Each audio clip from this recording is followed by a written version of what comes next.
네, 오늘은 교회를 위한 구약 성경 두 번째 시간 하나님과 신들이라는 제목으로 말씀을 우리 살펴보도록 하겠습니다. 네, 오늘 함께 보실 하나님 말씀은 이사야서 42장 8절 말씀인데요. 우리 말씀을 한 목소리로 같이 합독하도록 하겠습니다. 시작. 나는 여호와이니 이는 내 이름이라. 나는 내 영광을 다른 자에게 내 찬송을 우상에게 주지 아니하리라. 아멘. 네, 오늘 구약 성경에서 등장하는 계시되는 하나님, 그리고 또 이스라엘 백성들 그리고 그들의 주변 나라들이 섬겼던 수많은 우상들에 대한, 그래서 고대 근동 고대인들은 신에 대해서 어떠한 개념을 가지고 있었고, 그 가운데 하나님은 어떠한 존재로 이제 나타나시고 계시되시고 또 말씀을 하시는가, 그것들을 한번 살펴보려고 합니다. 이제 구약 성경이 하나님의 계획과 목적을 우리에게 계시해 준다라면, 이 계시를 통해 또 말씀을 통하여서 우리가 하나님에 대한 이해를 우리가 넓혀갈 수가 있습니다. 그렇다면 구약은 이 하나님에 대해서 무엇이라고 가르치고 있는가? 먼저는 고대 이스라엘 청중들에게, 그리고 그들을 통하여서 오늘 이 말씀을 읽는 우리들에게 하나님을 대해서 어떻게 가르쳐주고 있는지를 살펴보도록 하겠습니다. 먼저 우리가 하나님 하게 되면 우리가 유일하신 하나님, 홀로 계시는 하나님을 이제 생각을 하게 되는데요.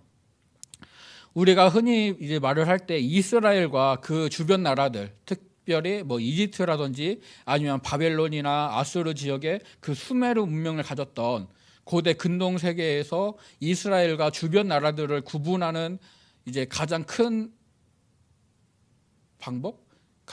구분점은 이스라엘은 유일하신 하나님, 유일신을 섬겼다. 그런데 다른 주변 나라들은 다신교, 다양한 신들을 섬겼다라고 우리가 생각을 이제 하게 되고 그렇게 얘기를 하게 됩니다.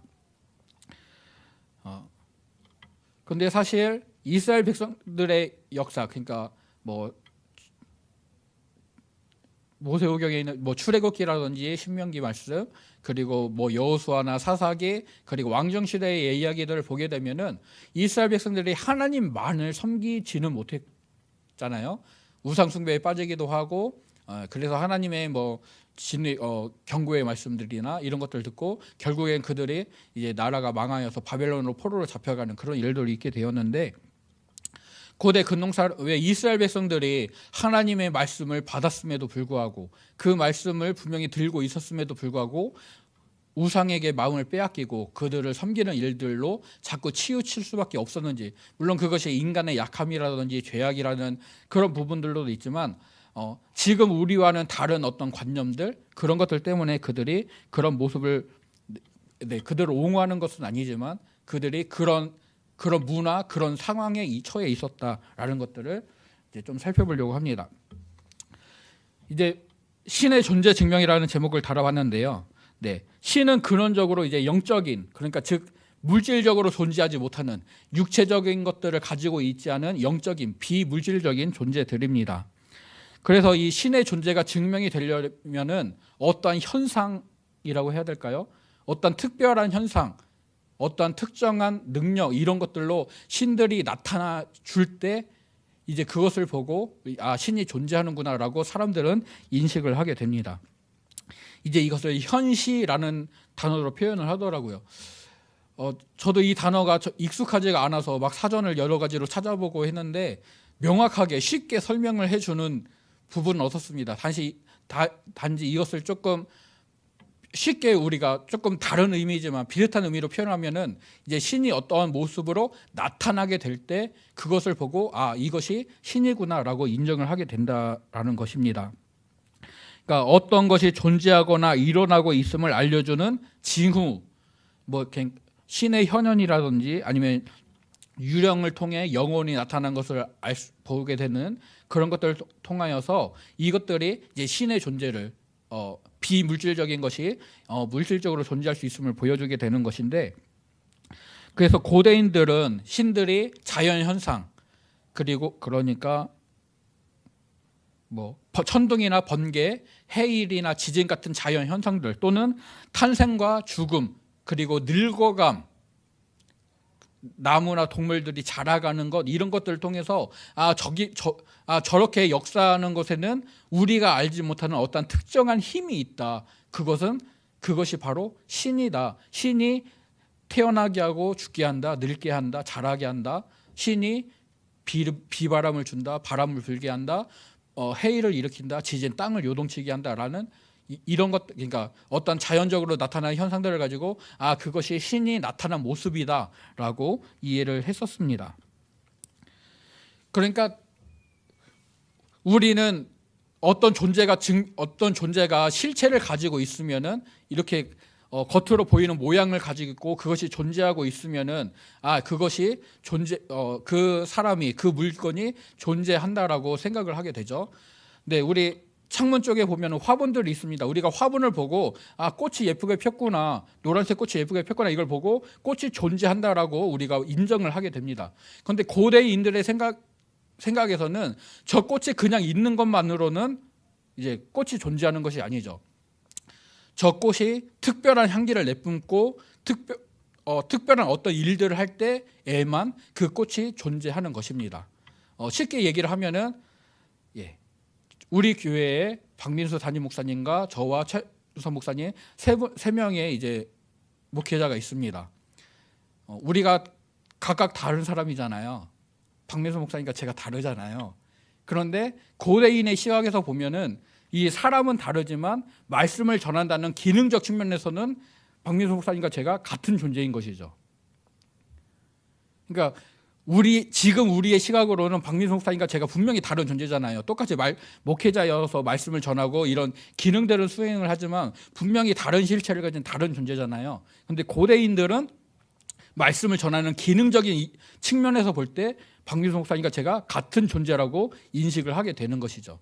그러니까 신들이 어떤 현상으로 나타날 때에 그 현상을 통해서 하나의 현상은 하나의 신을 가리키는 것이지, 하나의 신을 가리키는 것이고 동시에 하나의 현상이 여러 명의 신을 가리킨다거나 그럴 수는 없다는 것이죠. A라는 존재가 B라는 존재와 다르려면은 A라는 존재가 B라는 존재와는 다른 일을 해야 되는 것이죠. 만약에 어떠한 신이 유일무이한 하나밖에 없는 신이다라면은 그런 유일무이한 어떤 일을 해야지만 그 신은 유일무이한 신이 되는 것입니다. 고대인들의 생각에서는 이랬다라고 합니다. 그래서 이스라엘 사람들은 하나님께서 온 우주에 질서를 세우고 보존하시는 분으로 인정하고 그렇게 믿었는데, 이제 후에 살펴보겠지만 이런 신에 대한 관념은 그러니까 이 세상을 창조한 신이 질서를 부여하고 그 질서를 보존하기 위해서 일을 한다라는 개념은 다른 신들에게도, 다른 주변의 다른 신화에서도 창조신에게 주어지는 그런 역할이었습니다. 그래서 이스라엘 백성들은 하나님만이 유일하시다라는 측면을 나중에 말씀을 통해서 그들이 받게 되고 그것들을 인정을 하게 되지만, 그들의 문화에서는 하나님이 홀로 계시는 것이 유일하시다라는 것이 쉽게 납득은 될 수가 없었던 그런 상황이었던 것이죠. 이제 고대 근동 사회는 다실론 이제 체계라고 생각을 하게 됩니다. 다수의 신들이 공동체를 이루고 있고요. 그 공동체 안에서 그들의 각 신마다 그들이 관할권을 가지고 있고 그 관할권을 통해서 권위를 행사하는 영역도 이제 제각각 가지고 있습니다. 이제 그러니까 애굽이나 아수르, 바벨론 같은 수메르명 아니면 우리가 쉽게 생각할 때 그리스 신화나 로마 신화에서 그 올림푸스에 있는 12명의 주요 신들과 그 부속 하위 신들이 있으면서 각자의 영역들을 관리하게 되는 것들을 보게 될 때 고대 근동 사람들은 그렇게 신들이 공동체를 이루고 있고 그 공동체 안에서 어떤 역할들을 맡고 있고 기능을 하고 있다, 이렇게 생각을 하였습니다. 그런 것이 대부분의 이제 나라들이 생각을 하고 있는 다실론 체제였죠. 그런데 이와는 반대로 일신 숭배라는 그런 체제가 있습니다. 신들은 다수가 있습니다. 하지만 그 신들 중에서 내가 믿는 신은 하나입니다. 여러 명의 신들을 인정을 하지만 내가 믿는 신은 하나다. 다른 신들은 그 신의 어떤 능력이 있고 또 다른 사람이 그 신을 얼마든지 믿을 수 있다라고 이제 생각을 했던 사상이라고 합니다. 이것은 이제 일신론과는 구분이 되는데요. 일신론은 내가 믿는 신만 있고 다른 신은 없다. 그러니까 우리가 흔히 생각하는 우리 기독교 또는 이슬람교 같은 것이 이제 일신론이라고 할 수가 있죠. 그런데 엄밀히 따지면 구약 성경은 이제 태길신론이라는 단일 신교를 주장하고 있는데요. 여러 신들의 존재는 인정을 합니다. 하지만 정말로 숭배를 받을 만한, 정말로 신이라고 인정을 받을 만한 분은 한 분밖에 없다. 이제 이스라엘 백성들은 그분이 하나님이라고 이제 인정을 하였던 것이죠. 다른 신들은 신성을 가장한 사기꾼이나 아니면 협작꾼 또는 능력이 미천한 존재.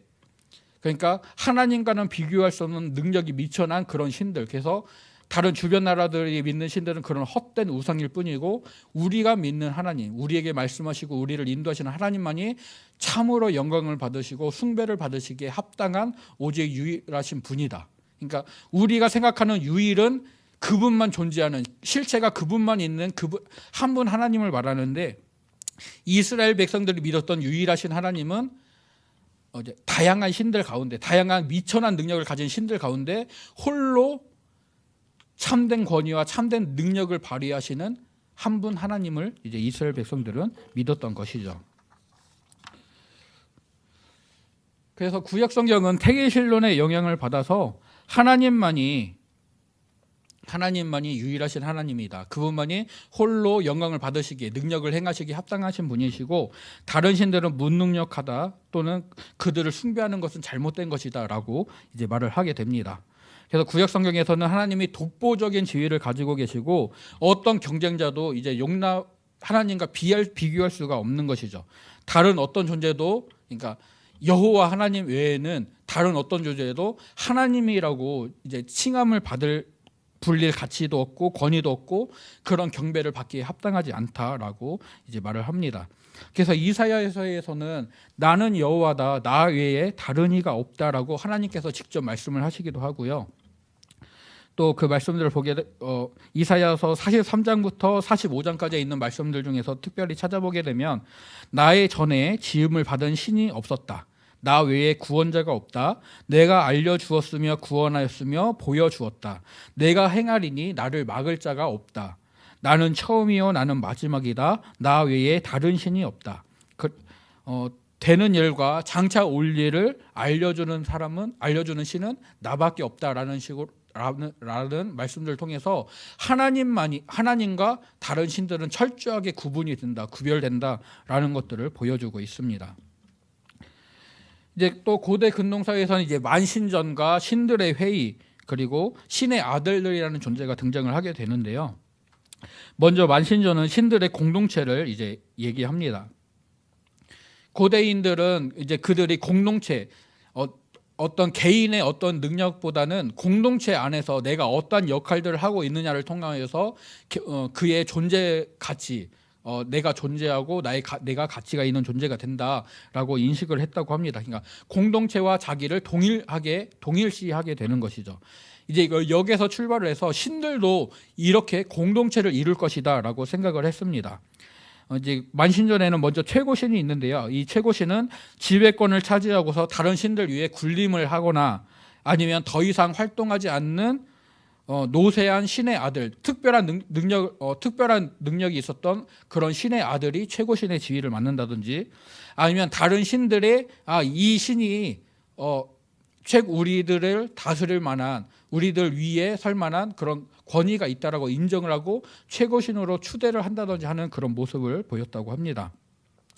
이제 만신전에는 몇몇 주요 신들, 우주적으로 이제 일하는 유명한 몇몇 신들이 있었고 또 수많은 무명의 신들로 구성되어 있었습니다. 우주적인 신들은 번개나 폭풍, 하늘이나 땅, 바다, 죽음, 생명, 이런 주요한 것들, 사람들의 인식에서 사람들에게 크게 다가오는 것들을 감당하는 것이 주요 신들이었고, 이제 국가를 수호하는 신, 도시를 수호하는 신, 부족을 수호하는 신들, 또 하급신들이 따로 있어서 이제 그 신들이 자기들의 필요를 가장 잘 채워주고 이제 그런다. 주요 신들은 어떤 우주적인 일들을 하기 때문에 우리와는 거리가 좀 멀다. 하지만 그 신들을 노엽게 해서는 않는다. 그런 개념들을 가지고 있었다고 합니다.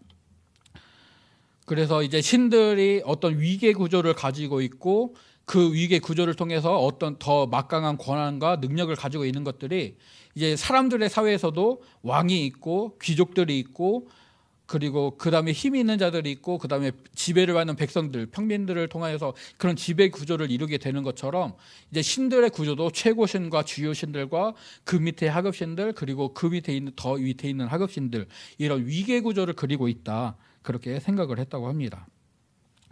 또 창세기 12장 1절에서 하나님께서 아브람을 부르실 때 너는 너의 고향과 친척과 아버지의 집을 떠나라라고 말씀을 하시잖아요. 이런 것들을 보게 되면은 이제 아브라함이 살던 공동체에서 떠나게 하심으로써 아브라함이란 객체 한 사람을 이제 존재를 부르시는 것으로 이해를 할 수가 있습니다. 즉 고대인들은 부족, 국가, 어떤 공동체와 자기를 동일시하였는데 이제 그런 세상이라는 공동체에서 살던 아브라함이 하나님의 택하심을 받고 하나님께 속한 존재로 나아가는 것은 예전 공동체를 떠나서 이제 하나님이 만드시는 새로운 공동체로 들어가게 되는 것이죠. 그래서 하나님께서는 너의 고향과 친척과 아버지 집을 떠나라라고 이제 말씀을 하셨고 아브라함이 여기에 순종을 하게 됩니다.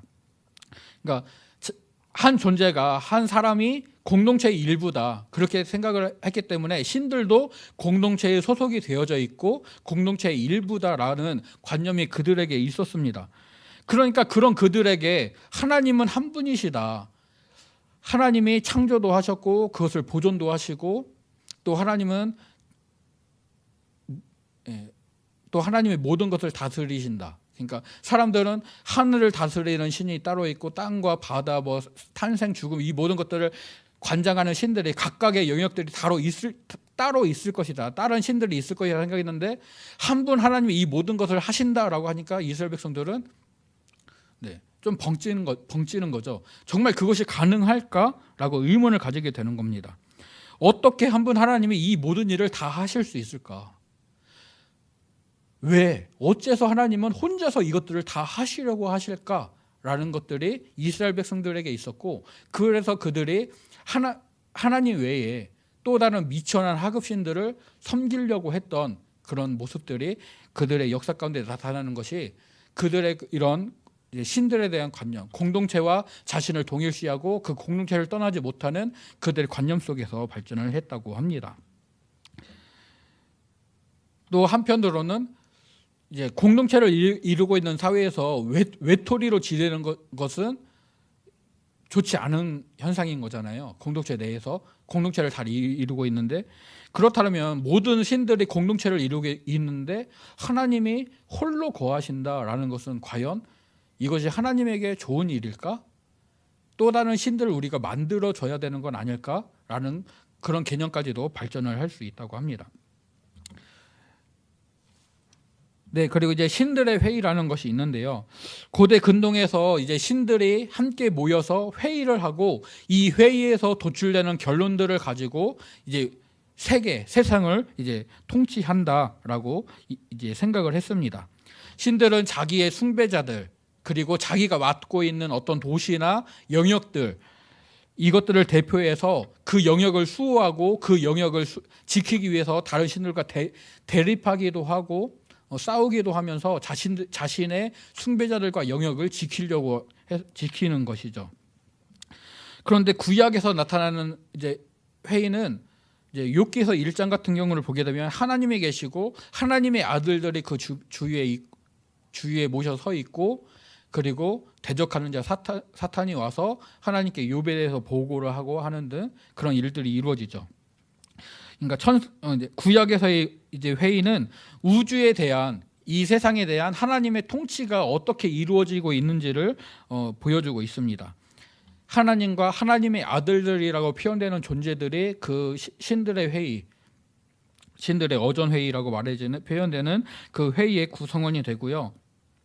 다른 만신전에서처럼 하나님의 아들들도 이제 각각의 별들이나 어떤 영역들을 소유하고 있다. 그래서 국가를 이제 담당하는 천사들이 있고, 그리고 하나님의 율법을 모세에게 전해 줬던 그런 천사들이 있고, 하나님의 사자들이 있고, 이런 존재들이 하나님의 아들들이다. 하나님의 권한을 위임받은 이제 아들들이다라고 생각을 하였습니다. 그런데 이제 다른 만신전의 신들은 각자 맡은 영역이 있고 그 영역 내에서 이제 활동을 하게 되지만, 이제 하나님의 아들들은 이제 분배를 받은 것이 아니라 하나님께 권한을 위임받아서 자기의 영역을, 그러니까 하나님께 임무를 받고 그 임무를 통해서 나오는 권위를 가지고 자신이 맡게 된 임무 내에서 그런 영역들에서 이제 능력을 행하게 되는 것이죠.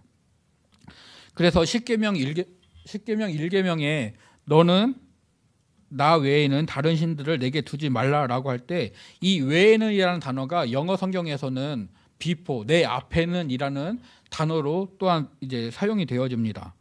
즉 우리가 생각할 때 이것은 다른 어떤 것도 하나님보다 중요한 것으로 간주하면 안 된다. 모든 것의 우선성이 하나님께 있다라고 우선성의 가치로 우선성을 하나님께 두어야 된다라는 말씀으로도 이해할 수 있지만, 이것을 공간적으로 생각을 하게 되면은 다른 신들을 하나님 앞에 두어서는 안 된다.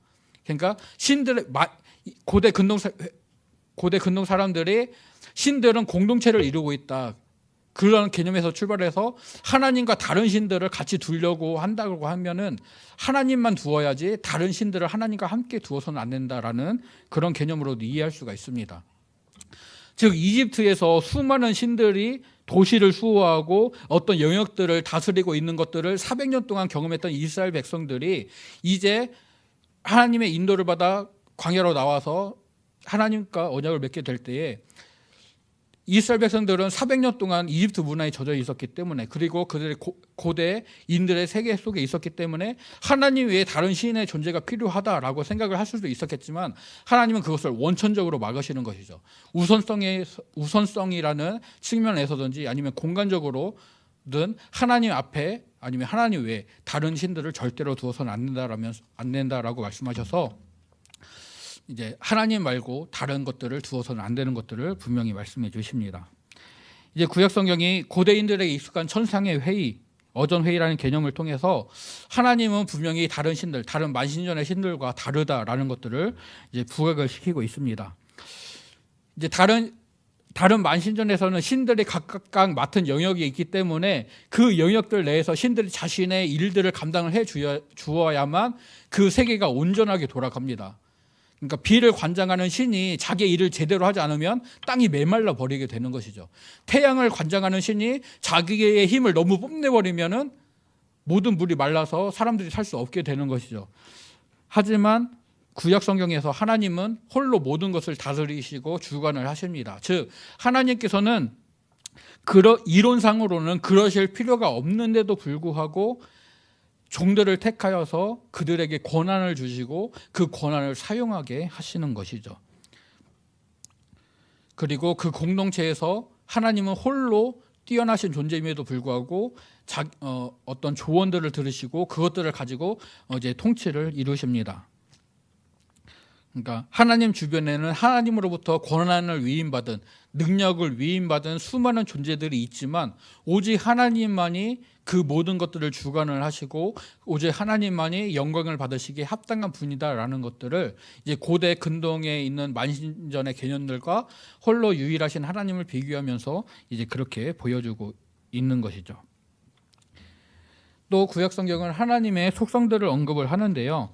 이제 정형화된 선언들, 예를 들어서 하나님은 선하시다, 아니면 만군의 여호와 같은 이런 표현들을 통하여서 하나님의 어떤 측면들을, 어떤 속성들을 우리에게 보여주고, 또 하나님이 하셨던 일들을 통하여서 그 일들을 통해서 하나님이 이런 성품이 드러난다, 이런 것들을 우리에게 증언을 해주고 있습니다. 네, 신들은 자신을 나타낼 때 이것을 현시한다라고 할 때 하나님은 자신을 드러내시는 것이죠. 이 현시라는 것은 감정이나 태도나 특질이 나타나는 것입니다. 그러니까 자연 현상들, 비가 오고 천둥이 치고 하는 것들을 통해서 신의 존재가 드러나는데, 하나님께서는 말씀을 통해서 자신을 드러내시고, 그리고 이적을 통하여서 하나님의 능력을 나타내 보이셔서 그 말씀이 이루어지는 것들을 보여주심으로써 하나님이 다른 신들과 다른 신들의 어떤 그러니까 현상으로 나타나는 신들과는 분명히 다른 존재라는 것들을 보여주고 있으시죠. 그러니까 고대의 신들은 나타난 현상으로서 자신을 나타내고 사람들이 이것을 찾아내어서 그 신의 존재를 인식을 하게 된다면, 하나님께서는 말씀을 통해서 자신을 드러내시고 이적들을 나타내셔서 사람들이 그것을 통해 하나님에 대해서 깨닫고 이해하고 발견하게 하신다라고 이해를 할 수가 있습니다. 또 이스라엘 백성들은 전에 말씀했던 기능적 그런 존재론의 가치에 따라서 하나님이 누구신가에 집중하기보다는 하나님이 어떤 일을 하셨는가, 그 행위에 대한 관찰을 통해서, 그래서 하나님은 이런 분이다, 하나님은 창조주이시고 구원자이시고, 그리고 이제 성경에서 수많이 표현되는 하나님이 승리를 주시는 분이다, 구원자다, 산성이시다, 이런 표현들을 통해서 하나님이 어떤 분이다라는 하나님의 속성과 하나님에 대한 이해들을 보여주고 있습니다. 이제 성경에 등장하는 하나님의 이름들을 보게 되면은, 이제 당시에 신을 표현하는 단어였던 엘, 또 이 신을 표현하는 단어의 복수형인 엘로힘, 또 그리고 이제 하나님이 직접 자신을 계시하시면서 이제 구약성 야훼 또는 여호와라고 이제 자신을 드러내시는데, 이런 것들의 이름과 조합된 것들로 하나님의 이름들이 등장을 하게 됩니다. 예를 들어서 엘로이 하게 되면 감찰하시는 하나님이고요. 또 엘샤다이, 전능하신 하나님, 또 여호와 이레, 하나님께서 준비해 주신다, 여호와 라파, 치료하시는 하나님이다, 또 여호와 니시, 여호와는 나의 깃발이다 라는 이런 표현들을 통해서 이제 여호와라는 단어와 엘이라는 신을 나타내는 단어들을 통해서 하나님이 어떤 분이신지 하나님의 이름과 칭호가 등장을 하게 됩니다. 출애굽기 3장 14절에서 하나님께서 나는 스스로 있는 자다라면서 여호와 하나님이라고 이제 말씀을 해주시는데요. 이 스스로 있는 자다, 이 존재를 말하게 될 때 이것이 히브리어로 예흐헤라는 발음이 됩니다. 그런데 이 예흐헤라는 발음 자체는 이제 여기에 히브리어는 자음만 있는데 여기에 일종의 모음을 갖다 붙인 것이고요. 그래서 여기에서 이제 야훼라는 단어들, 또 그래서 우리가 보는 성경에서는 이제 하나님의 이름을 여호와라고 알려주게 되는데, 이제 그래서 예흐헤라는 존재한다라는 이제 단어에서 출발하여서 야훼, 여호와라는 이제 이름이 주어지게 됐습니다. 또 성경에는 이제 하나님께만 돌려지는, 다른 신들이나 사람들에게는 아니고 오직 하나님께만 적용이 되는 그런 성품들이 있습니다. 이제 전지성, 전능성, 그리고 모든 곳에 계신다라는 편재성을 나타내는 이제 전이라는 단어로 시작되는 속성들이 있습니다. 이것이 완전하다, 온전하다라는 뜻을 가지고 있는데요.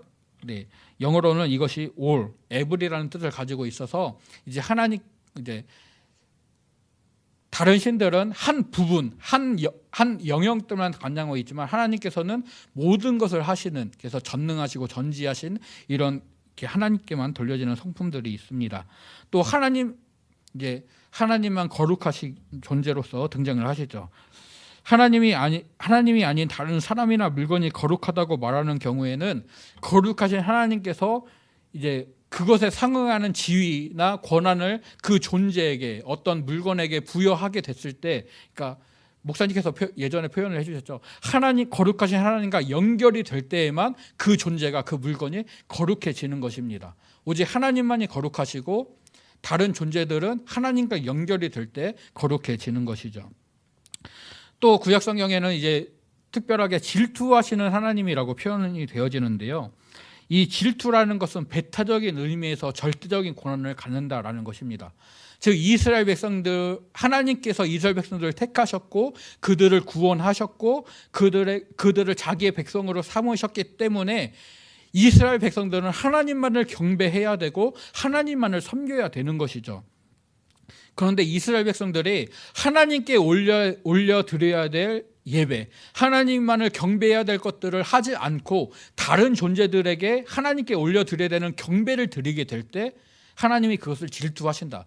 즉 하나님께서는 바알이나 아세라나 뭐 마르둑이나 하는 그런 다른 신들을 질투하시는 게 아니라 이스라엘 백성들이 하나님께 올려드려야 되는 경배를 다른 존재에게 줄 때, 하나님만을 믿고 바라야 되는데 다른 것들을 믿고 바랄 때 그것을 질투하신다라고 말씀을 하십니다. 그래서 시편 78편 58절을 보면은 이스라엘 백성들이 그들의 우상들로 하나님을 질투하게 하였다라는 표현이 등장을 합니다. 즉 하나님을 믿고 하나님을 바라야 되는데 그러지 않고 우상들에게 마음을 빼앗길 때 하나님이 그것을 질투하셨던 것이죠. 또 이제 하나님은 나는 너희의 하나님이다, 너는 나의 백성이다라는 특별한 언약 관계를 통하여서 이스라엘 백성들에게 신실해야 될 것들, 하나님께 충성해야 될 것들을 말씀하셨는데 이것들을 이스라엘 백성들이 지키지 못하게 될 때 그것을 질투하시고 그것에 대해서 경고하시고 경계하시고 결국 형벌하시는 것들을 보게 됩니다. 또 이제 고대에서 신들은 좀 변화막측하고 또 일관성이 없는 그런 태도를 가지고 있는데 오히려 하나님께서는 변함이 없으신, 또 그런 변함이 없으신 가운데도 사랑하시는 사람들에게 하나님의 진노나 이런 것들을 참아주시는 그런 부분들을 보여주시고요. 또 자기 백성들을 국가적인 환난에서든지 또는 개인적인 공경에서든지 구원해 주시는 분으로서 이제 등장이 됩니다. 이것들이 다른 나라들의 어떤 신들에게서는 찾아볼 수 없는 그런 하나님께만 이제 등장하는, 하나님께만 돌려지는 그런 성품들이죠. 또 이제 사람에게는 아니지만 하나님 또는 다른 신들에게도 이제 공통적으로 부과되었던 그런 부분들이 있습니다. 먼저 창조주와 조물주라는 부분인데요. 이제 이스라엘 백성이든 아니면 주변 다른 나라 사람들이든 그들이 믿는 신화에서 신들의 세계에서 창조주는 우주의 질서를 부여하고 그 질서를 보존하기 위해 필요한 모든 일을 수행하는 존재로 인식이 됐습니다. 그래서 이스라엘 백성들이 하나님을 창조주로 인식을 하는 것들은 당연하지만 다른 나라에서는 그들의 신이 창조의 역할들을 하지 않았을지라도 또 다른 창조신이 있다라고 이제 인정을 하게 되는 것이죠.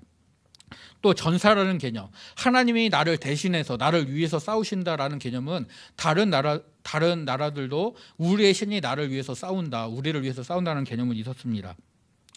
즉 신이 질서를 유지를 해야 되는데 자기의 영역들을 관할해야 되는데 이것들을 방해하는, 또 무질서를 초래하는 어떤 세력들이 있다면 이것에 맞서 싸우고 승리를 가져다 줘야 된다.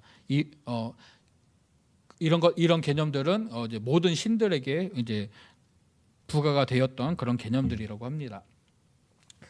또 이제 구약 성경은 하나님께서 우리와 관계를 맺으신다, 이 부분을 우리에게 보여주고 있는데요.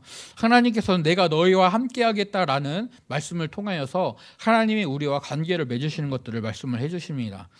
또 성경에 이제 등장하는 관계에서는 이제 실질적인 관계, 이제 부자 관계라고 표현이 되는데 아버지이신 하나님이 이제 등장을 하게 되죠. 하나님을 아버지로 인식을 하게 되고 우리들은 이제 하나님의 아들들인 존재들로 인식이 되는 그런 것들이 등장하고요. 또 이제 남편이신 하나님, 이스라엘 백성들을 이제 신부로, 하나님을 남편으로 묘사하는 것들을 통해서 이런 공식적인 관계, 부부 관계를 이제 묘사를 하기도 합니다. 또 이제 강제적 관계가 있는데요. 이제 이것은 힘이나 필요에 의해서 강제적으로 맺어지는 그런 관계입니다. 그러니까 백성과 정부의 관계라든지 그런 것들을 묘사할 수 있는데요. 성경에서 하나님을 왕이신 하나님, 또 목자이신 하나님으로 표현하는 것들이 이런 관계를 표현해 주고 있습니다.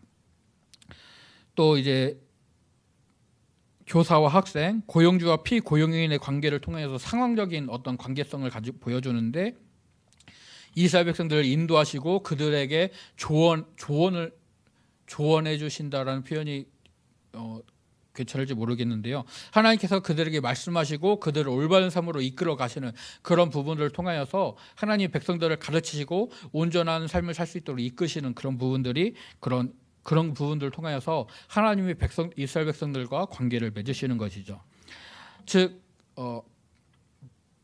다른 신화에서 신과 인간의 관계는 인간은 신을 숭배하기 위한 존재로 창조가 존재일 뿐이고 신과 어떤 특별한 관계를 맺을 수가 없습니다. 그런데 오직 성경에서만 하나님께서 이스라엘 백성들과 지속적으로 관계를 맺으시려고 시도하시고 직접 찾아오시고 또 사람들을 보내셔서 말씀해 주시고 계시의 말씀을 주시기도 하고 하는 모습들 통해서 백성들과 여러 가지의 모습들로 관계를 맺으시는 그런 특별한 하나님에 대해서 언급을 하고 있죠.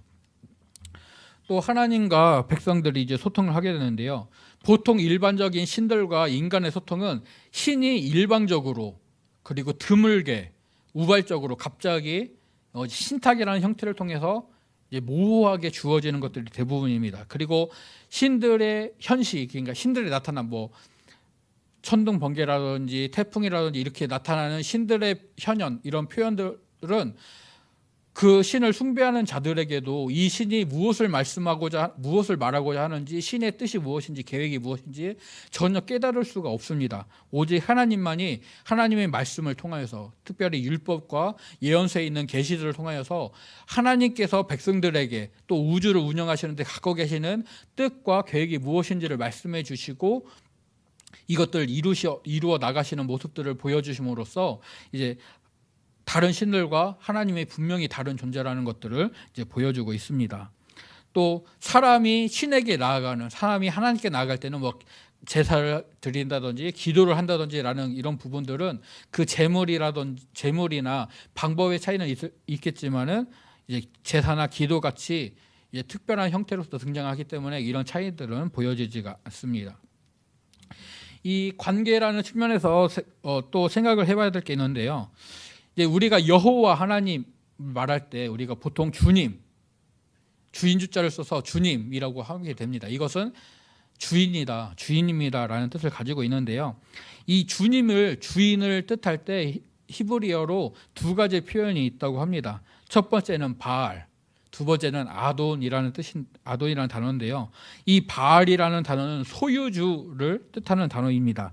물건이나 땅 그리고 노예를 소유한 주인을 부를 때 이 바알이라고 불렀습니다. 또 고대 사회에서는 이제 아내는 남편에게 속한 남편의 것이었기 때문에 이제 남편을 칭할 때 이제 바알이라고 불렀다고 합니다. 그런데 이거 외에 또 주인을 말할 때 아돈이라는 표현이 있는데요. 여기서 이제 아도나이라는 표현, 하나님을 가리키는 아도나이라는 표현이 오게 되는데 이 아돈이라는 단어는 권위를 가지고 있는 주인이라는 뜻입니다. 그러니까 영어로 표현하면 로드 아니면은 마스터라는 마스터라는 단어가 이것을 뜻하고 있습니다. 또 이 아돈의 어원은 이제 아버지라고 합니다. 즉 이스라엘 백성들은 하나님을 나의 소유주라고 부르는 것이 아니라 참된 권위를 가지고 있는 나의 주인, 나의 아버지라고 불렀던 것이죠. 즉 하나님이 나의 주님이시다, 나의 주인이시다라는 고백은 하나님이 나를 물건처럼 노예처럼 소유한 주인이 아니다. 즉 바알이 아니다. 하나님만이 나에 대해서 참된 권위를 가지고 있는 나의 모든 것을 주관하시는 참된 주인이다. 참된 권위를 가지고 있는 주인이다라고 이제 하나님을 칭했던 것입니다. 오늘 우리가 하나님을 대할 때에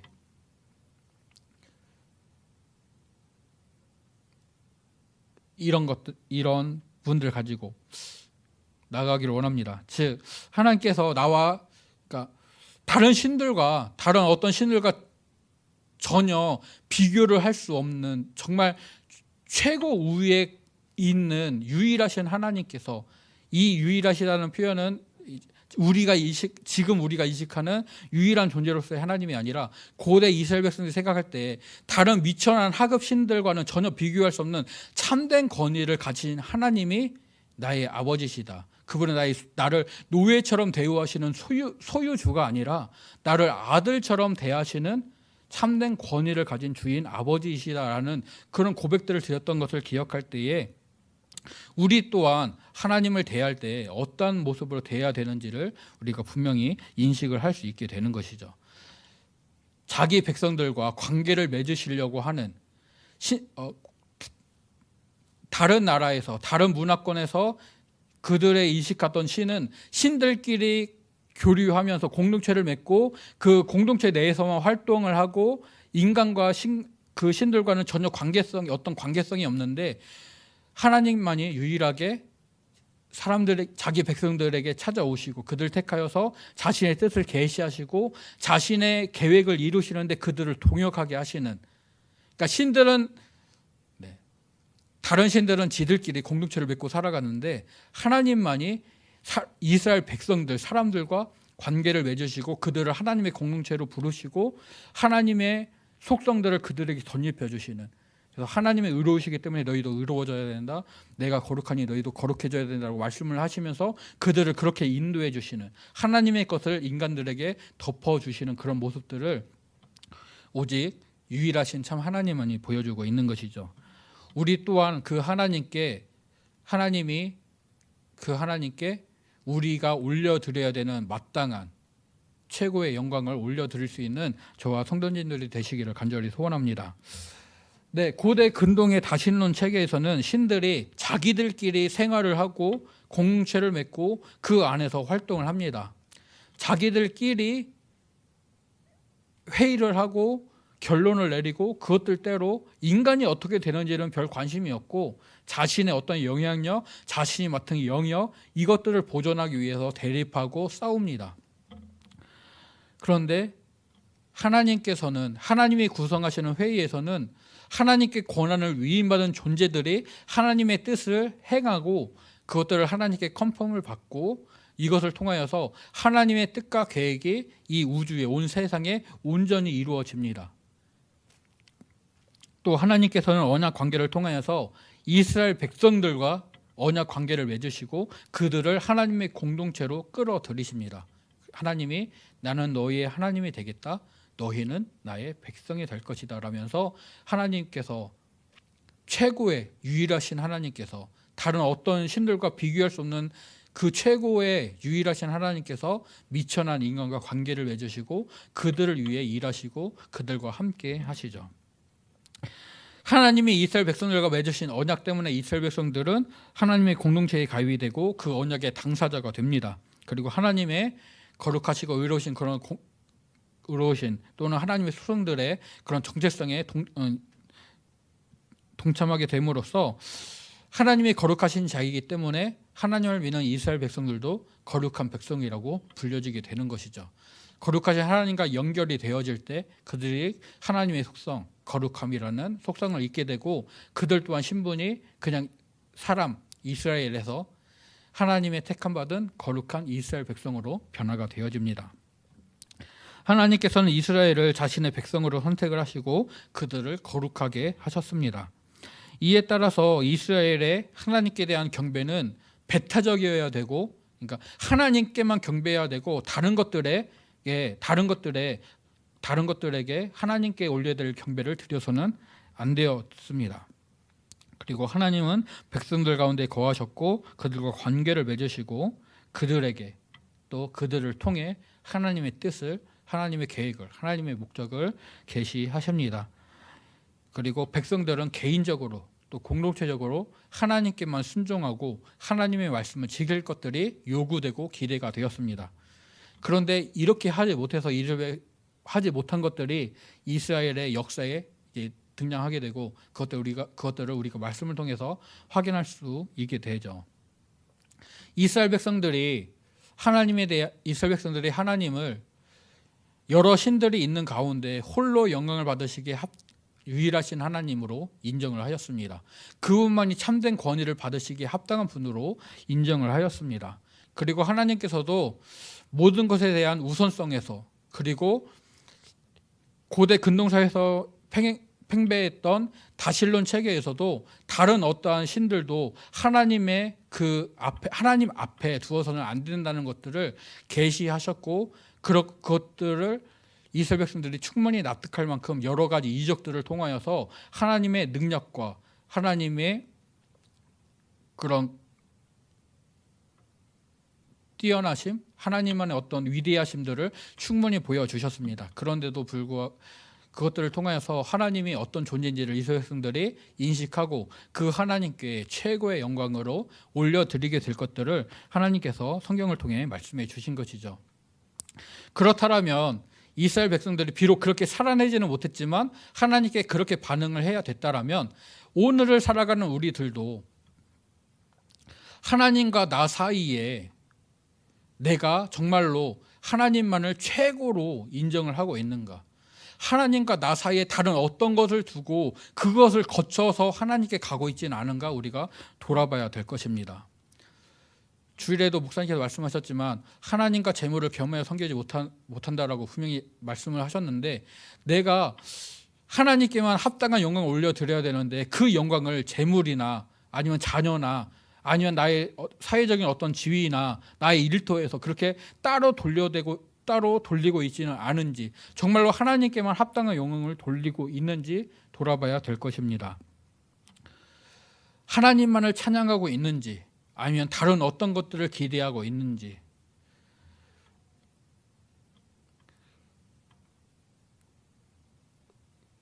고대 근동의 다른 사람들처럼 이스라엘 백성들이 아닌 다른 사람들처럼 하나님 말고 다른 어떤 것을 찾고 있지는 않은지 저희 아내가 오늘 이제 아이랑 같이 퇴원을 했거든요. 네. 여러분 아이를 출산할 때는 산부인과를 갑니다. 일반 가정병원을 가지 않아요.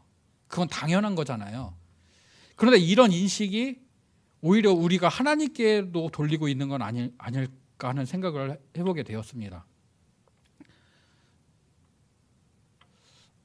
영적인 것들은 하나님께, 이 세상에서의 삶은 나에게, 돈에게, 나에게 도움이 되는 어떤 존재에게, 하나님 말고 그렇게 분업화하고 어떤 하나님이 전문가가 아니라 다른 무언가가 전문가다라면서 그 전문가를 찾고 있지는 않은지 우리가 돌아봐야 될 것입니다. 성경은 분명히 하나님만이 전문가시라고 말합니다. 고대 사람들은 인정하기 힘들었지만 모든 영역들을 관할하시는 하나님이 분명히 계십니다. 말씀을 통해 드러났습니다. 이스라엘 백성들이 그것을 인정하지 못하고 자기들이 농사하는 데 도움이 되는 비를 주는 바알을 찾고 풍요를 주는 아세를 찾고 하였지만 그 모든 것들은 하나님이 충분히 해 주실 수 있었던, 전능하시고 전지하신 하나님께서 충분히 감당해 주실 수 있었던 부분들이었습니다. 오늘 이스라엘 백성들이 하나님이 분명히 말씀을 통해 자신을 계시하시고 하나님께서 여러 가지 이적들을 통해 그것들을 충분히 감당하실 수 있음을 보여줬음에도 불구하고 그들이 가진 생각 속에서, 그런 문화 속에서 하나님께 온전히 나아가지 못하고 우상들에게, 다른 것들에게 하나님께 올려야 될 경배를 드리면서 마음을 빼앗겼던 이스라엘 백성들의 그런 모습들을 생각을 한다면 오늘을 살아가는 우리도 나의 모든 것을 하나님께 맡겨야 된다는 것을 인식을 하면서도 병원을 갈 때 그 진료를 봐야 될 과에 맞는 병원을 찾아가는 것처럼 내가 하나님 말고 또 다른 전문가를 찾고 있는 것은 아닌지 우리 자신의 삶을 돌아보면서 정말로 나의 모든 것을 하나님께 맡기고 그 하나님을 바랄 수 있는 저와 성도님들이 되시기를 간절히 소원합니다. 하나님은 스스로 존재하시는 여호와이십니다. 하나님은 하나님이 받으셔야 될 찬송을 다른 자에게 주지 않으셨습니다. 하나님은 하나님이 받으셔야 될 영광을 다른 우상들에게 주지 않으셨습니다. 저와 여러분이 우리의 마음을 다른 것들에 빼앗기지 않고 오직 하나님만을 높이고 하나님만을 바라고 나와 함께 하시려고 하시는, 그래서 나를 찾아오시고 나에게 말씀을 주시고 나를 선한 길로, 옳은 길로 이끌어 가시는 그 하나님만을 바라보는 저와 성도님들이 되시기를 하나님과 늘 동행하며 교제하며 믿음으로 나아가는 우리가 되기를 간절히 소원하고 축복합니다.